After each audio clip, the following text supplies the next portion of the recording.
Hello दोस्तों, चलिए हम समझते हैं रिपो रेट क्या है। कभी आपने सोचा है अचानक हमारा लोन क्यों इंक्रीज हो जाता है, क्यों एक्सपेंसिव हो जाता है? ये सब एक्चुअली रिपो रेट से रिलेटेड है।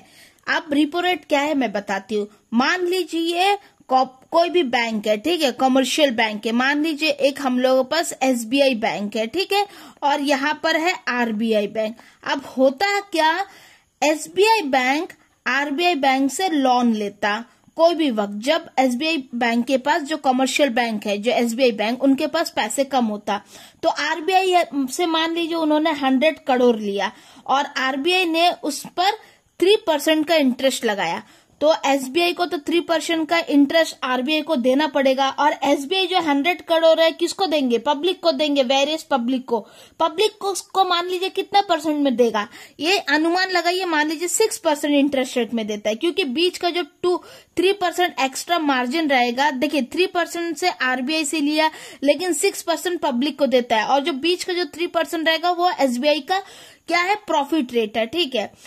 ये होता है रिपो रेट। अब बात क्या है, जब रिपो रेट इंक्रीज हो जाता, अगर मान लीजिए आरबीआई रिपो रेट को 3 से 4% कर देता है, तो अब बैंकों को भी तो अपना प्रॉफिट इंक्रीज करना है, तो 6 से 7 या 8% कर देगा।